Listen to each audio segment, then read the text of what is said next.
Drew Smith, co-convener, Transatlantic Roundtable on Religion and Race.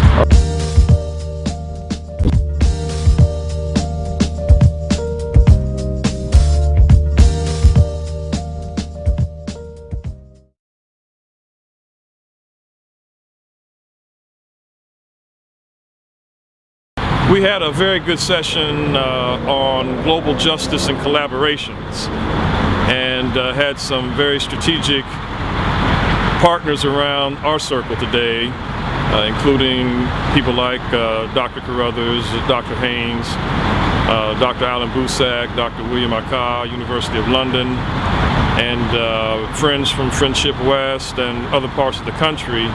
And our purpose really was to strategize about how to bring more attention within the U.S., particularly among the faith sector, within the faith sector, on issues of global concern.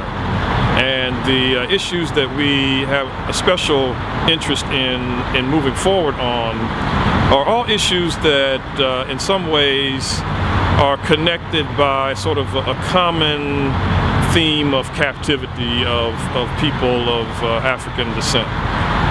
And we're sort of working around a rubric of the continuation of the enslavement and captivity of black peoples, and against the backdrop of the 150th commemoration of the Emancipation Proclamation.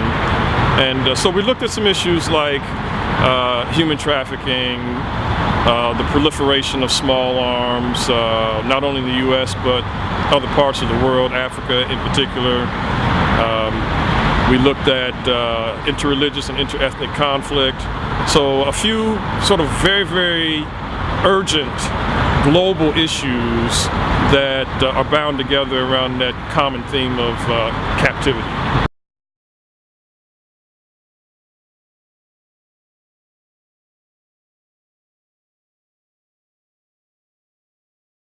The Transatlantic Roundtable is now moving toward its third international conference. The first international conference was held in 2011 at the University of South Africa. Our second international conference was held in 2012 at the University of London. And this upcoming conference will take place July 28th through 31st of this year off the campus, right off the campus of the University of Ghana in Accra.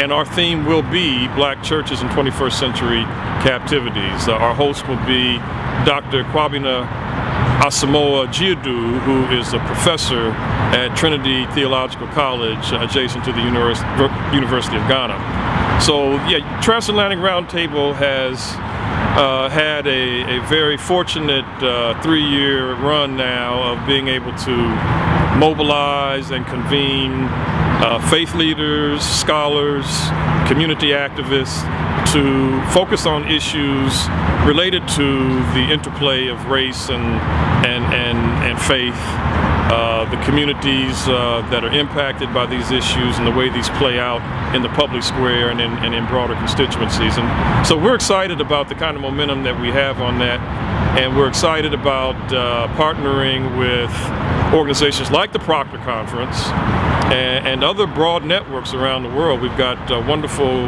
board of advisors, scholars and faith leaders who represent broad networks, and we're just excited about the ways that we're able to do some good collaboration around issues of great social urgency.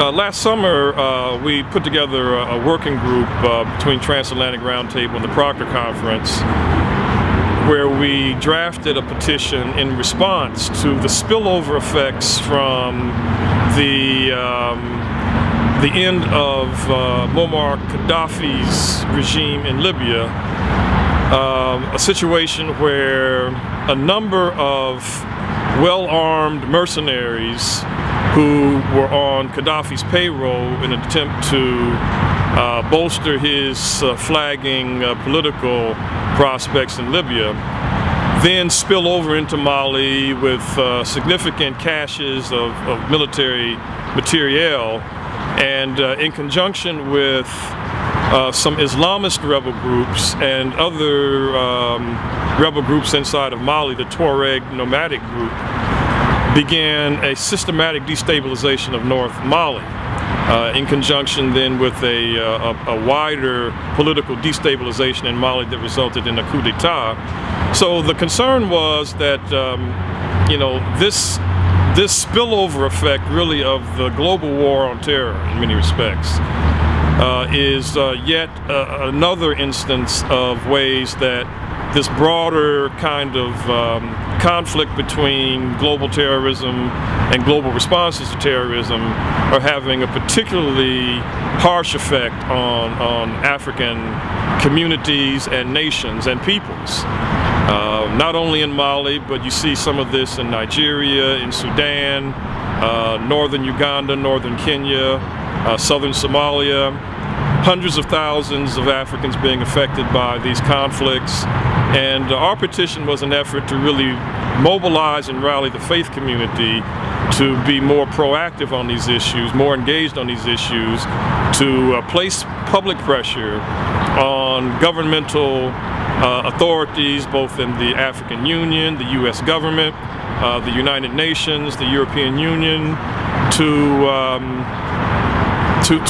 respond to those issues with public policies that first of all make peace within those contexts a greater priority within the public policy conversations and priorities of those governmental entities. Secondly, to make better use of faith communities, faith leaders, faith networks on the ground within those conflict zones.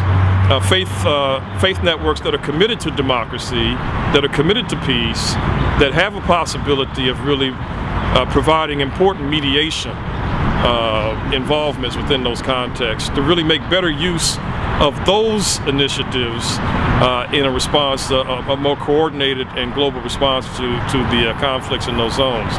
So we put the petition together, got good sign-off by some significant faith networks and faith leaders around the world, including heads of denominations, heads of theological seminaries, and heads of interfaith peace networks in various parts of Africa. Sent the petition out to several governmental officials who have some responsibility for responding on behalf of their governments to these issues. And now we're trying to build on that with a follow-up petition, again through this same working group, the Transatlantic Roundtable Proctor Conference Working Group, where we're looking at broadening those networks and mobilizations around issues of conflict and captivity.